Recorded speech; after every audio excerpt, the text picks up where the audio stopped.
I will not end this way.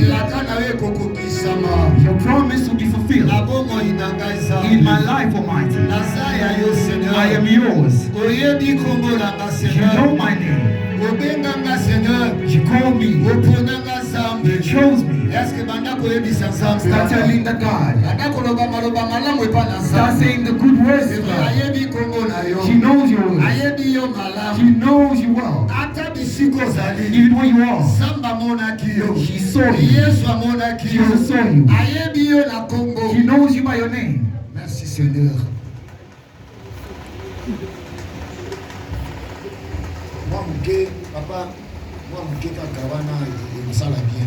Just a little bit, it will do well.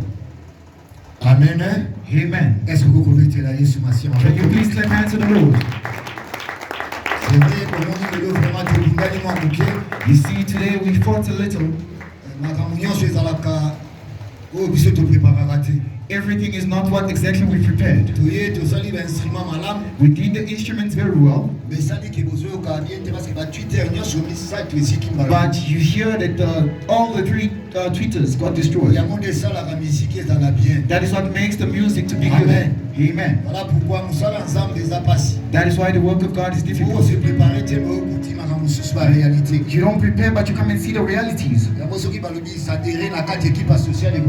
That's why when they say enter in the team of social, it's going to be well. Because in this minute, they already got the documents and placed in. Amen. I know they have to pay the rent. But instruments are important as well. You see that the musicians forced so much. We forced to sing because there was no Twitter. That is what won't stop us from serving God.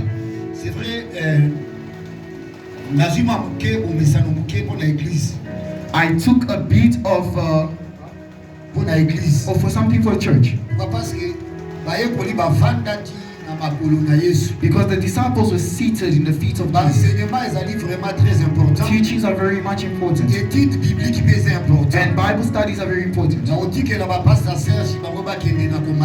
I'll leave Pastor Serge to go up. I want the way we study the story of Hannah. I must start to go in that manner. Because I understood one thing. Whenever we read the scripture, you will see we read the scripture just like that. The people that wrote it, when they put a comma, they knew why they put a comma. When they say certain phrase, they know why exactly they said so. So when you start by analyzing each and every single thing, you will understand the Bible so well. Amen. Amen. If you read it as a lecture, just don't read the journal, you don't go deeper. You won't understand certain things. We have the Bible studies, and we have a lecture, and we have a teaching biblical. Amen. Amen. That is why I got the habit. Maybe if I take a source, or I take a certain verse or certain chapter, I want us to start analyzing it word by word, so we can understand it deeper. Because through that, when you can come to prayers, you will pray well because you understand what's happening. Today we want to speak about the life of Gadara. Gadara is not the name of anyone. It's a name of a town. Like they did not give him a name. They took away his identity. But they are speaking of the demon based in Gadara. A person born with a father and mother. But the identity given to him by the family. The name they gave him by the family. They removed his name of John. They gave him the demon of Gadara. When they say the demon of Gadara, people giving him that name. But Jesus is calling him an evangelist. Do you understand? I am fighting with the thing. If I give this thing, other things I'll explain for it. It will give me this thing. But if I give this thing, other things I speak about will carry me to another thing. That's why I don't want problems. I want us to speak about the story of this demonic, of this person that was a demon. But how did he become a demon? Why are they calling him a demon? Of Gadara. Maybe I can say the demon of Bertram. Do you understand that Bertram is an area where people are living. But the Bible says a person is a demon of veterans. But then he has a name. Hallelujah. Amen. That's why, beloved, we're going to study what happened to this brother. We'll go slowly so you can understand. Do not think I'll shout like evangelist. No. Today I'm wearing a garment of a teacher, so that we can go to the Bible part by part, so that you can understand the thoughts of God. Can't you all stand so we can read the scripture?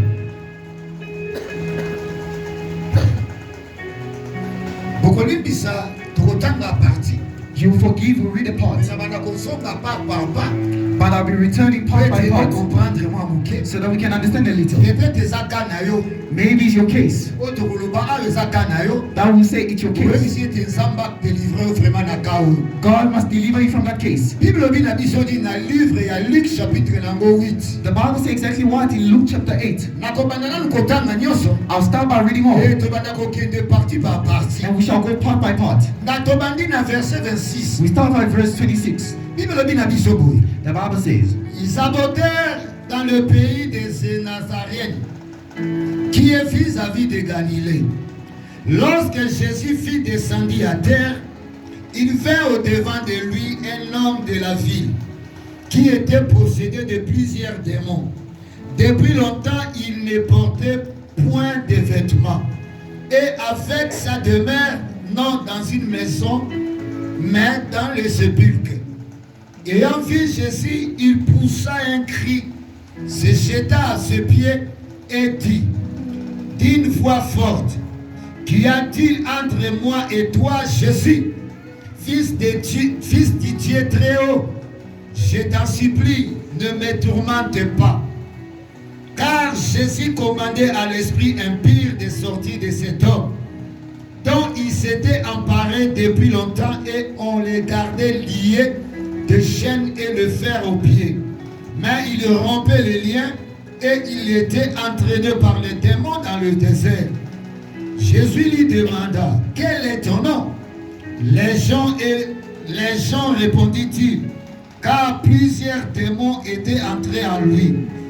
Il priait instamment Jésus de ne pas leur ordonner d'aller dans l'abîme. Il y avait là dans la montagne un grand troupeau de pourceaux qui paissait. Et les démons supplièrent à Jésus de leur permettre d'entrer dans ce pourceau. Il leur permit. Les démons sortirent de cet homme, entrèrent dans le pourceau, et le troupeau se précipita de pentes escarpées dans les lacs et se noya. Ceux qui les faisaient paître, voyant ce qui était arrivé, s'enfuirent et répandirent la nouvelle dans la ville et dans les campagnes. Les gens allèrent voir ce qui était arrivé. Ils vinrent auprès de Jésus et ils trouvèrent l'homme de qui était sorti le démon assis à ses pieds